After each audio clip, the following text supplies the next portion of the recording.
Sales report was a little, it was mixed, but it wasn't as bad as I think many initially thought as it hit the wires. Saw some weakness in furniture sales, but a lot of the other categories did do well, especially general merchandise sales. I think that has a teed up for a somewhat decent report from Walmart tomorrow morning.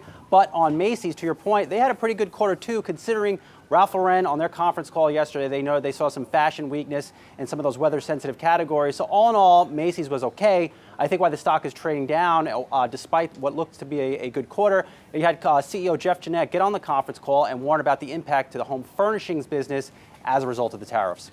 All right, but that 0.7% increase in same-store sales, that should be a big positive for them. They're not getting the traction on that in the stock today.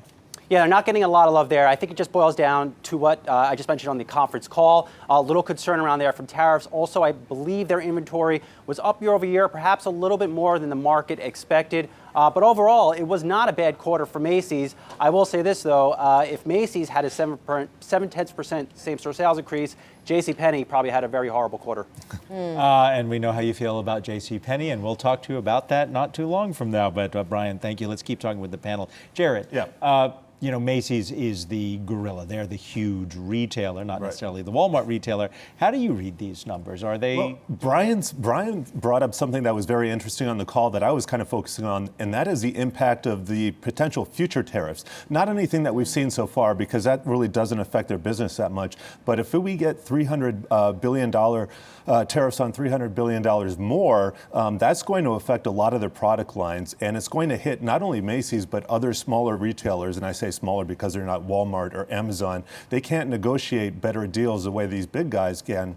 And so Cowen was out with a note today saying that if these $300 billion in tariffs go into effect, it's going to drop their margins by 20 to 90 basis points. That cuts into their profits. It's not good for the company overall. That's one of my bigger takeaways, and that might be why we're seeing the stock sell off a little bit right now. Interesting, that whole tariff part of the equation. I mean, at the same time, when you look at the future for retail, it doesn't look quite as bleak as it did several years ago, bricks and mortar wise. And one of the interesting things also about Macy's is Jeff Gennette, the CEO, said that a lot of the growth was driven by the most loyal customers shopping more frequently than ever. So is it just a matter of right sizing for many of these retailers and finding the right balance?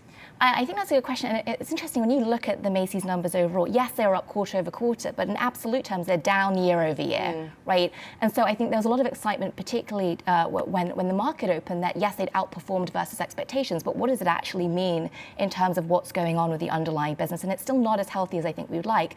I think the loyalty component is super interesting because if you look at new business models that have done very well, they've been subscription models, which is probably the ultimate expression, right, of customer loyalty, if you can hang on to them, whether it's Netflix or Stitch Fix or something similar.